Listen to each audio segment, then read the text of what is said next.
Hi, I'm Betty Bickers, a psychotherapist in private practice in Orange County, California.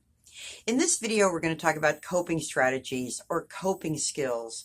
These are the actions that we take when we are feeling really bad, very depressed, or on the other end of the spectrum, very agitated, angry, anxious.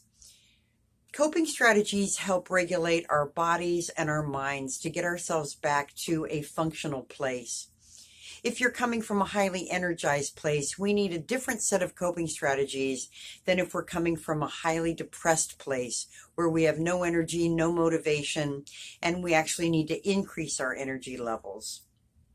Effective coping strategies have a good shot at helping our moods improve without bringing along any negative side effects or long-term negative ramifications. Too often, we rely on unhealthy or ineffective coping strategies, turning to drugs or alcohol, nicotine, maybe to excessive amounts of food, sugar. Maybe we act out violently or aggressively as a way to feel in control of our environments. But these coping strategies bring with them a lot of negative ramifications and additional problems that then we have to deal with down the line. Healthier coping strategies to blow off some steam, like taking a walk, allow our bodies to get into a natural rhythm of breathing and movement just by walking. If you can run and you need to tire yourself out to such a degree to burn off some energies, do that. But for most of us, walking can achieve that. Listening to music, watching a favorite TV show or movie, playing a favorite game on our phone or our computers can help distract us. Generally, though, we sometimes need to connect with people and just talk to somebody and have somebody understand where we're coming from. Maybe we just need to vent and for 5 to 10 minutes, just go on a roll about what's upsetting you. And we need to let the person that we're talking to know that we really don't want to be interrupted, that we really just need to vent. Sometimes we can't get to a place of problem solving until we've really let it out verbally. Another way to let it out verbally is to scream into a pillow.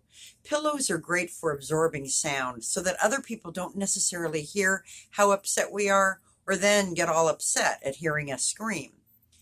If we're in our car and the windows rolled up and we've got the radio turned on, maybe we can scream really loud then, or sing along to a song that just lets us belt out some emotion. These are ways of expressing ourselves without getting other people scared or worried.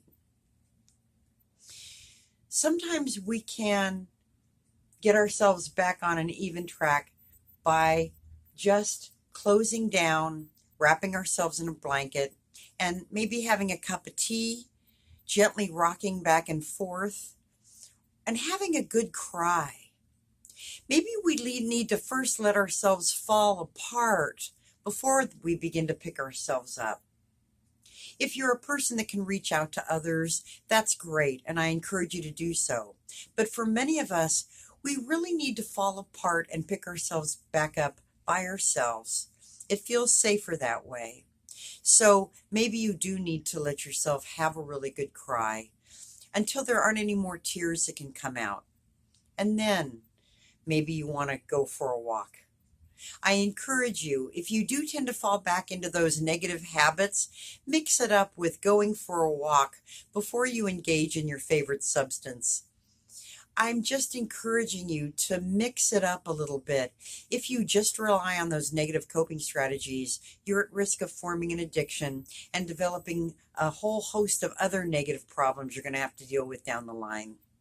So please, take care of yourselves, emote where you need to in public or in private, and keep yourself as well as you can.